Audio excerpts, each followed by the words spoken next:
Okay, let's just forget all the miracle cures and the magic potions for a minute. Today, we're going to cut right through all that noise and get to the real science behind a natural remedy that, believe it or not, actually works. We're going to look at what's happening right under your scalp and how you can use that science to your advantage.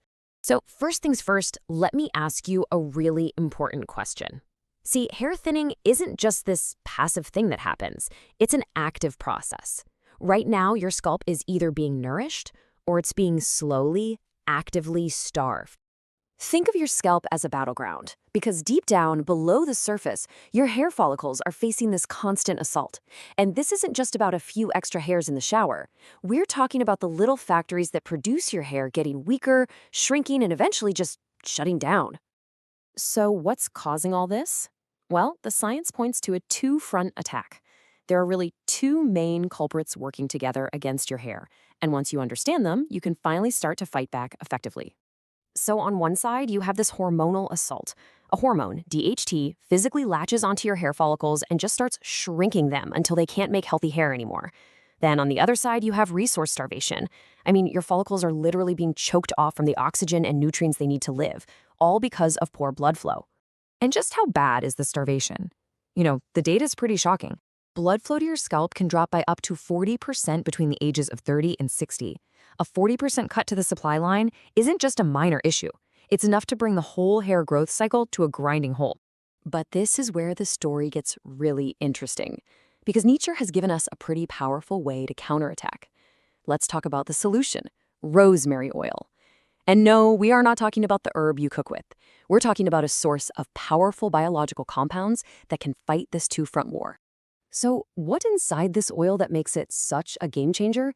Well, it's packed with an arsenal of compounds, things like diterpenes, rosmarinic acid, and carnosic acid. Think of these as nature's special forces. The diterpenes, in particular, are the real heavy hitters here.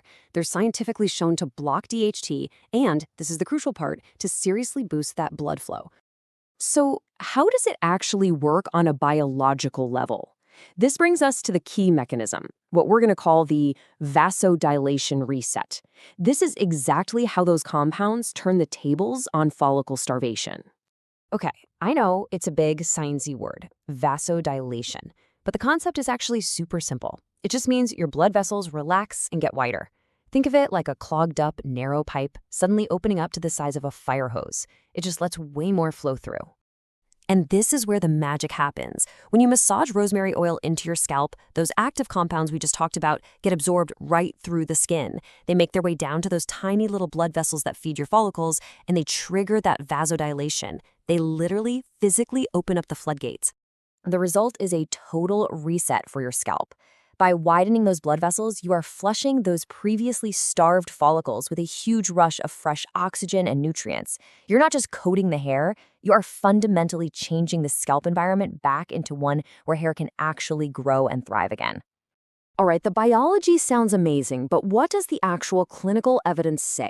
Let's switch gears and look at the hard data and see how this natural solution stacks up against the big pharmaceutical standard for hair loss. This right here is absolutely incredible. A formal scientific study put rosemary oil head-to-head with minoxidil, the active ingredient in Rogaine.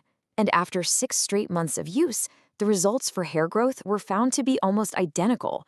A natural oil performed just as well as the go-to pharmaceutical. And I mean, look at this chart. The visual data tells the whole story. The increase in hair count after 6 months was pretty much a tie. But here's the real kicker. The group using rosemary oil reported less scalp itching and irritation, so you're getting the same power, but with a gentler approach. Okay, so we know the why and the what. Now let's get to the how. We're going to walk through the exact protocol you can use to apply this science yourself. Let's call it the diterpene reset.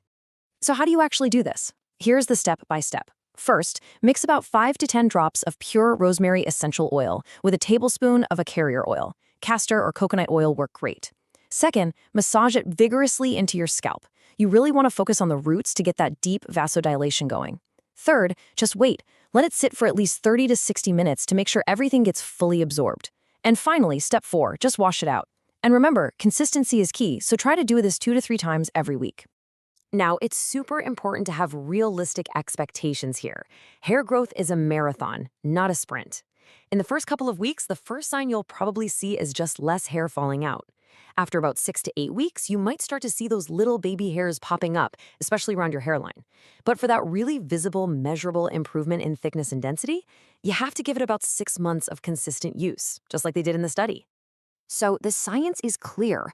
Your follicles aren't just giving up, they're being starved and attacked, but they absolutely have the potential to be revived. This isn't some kind of magic. It's a science-backed reset for your entire scalp. Your follicles are ready for it. The only question left is, are you?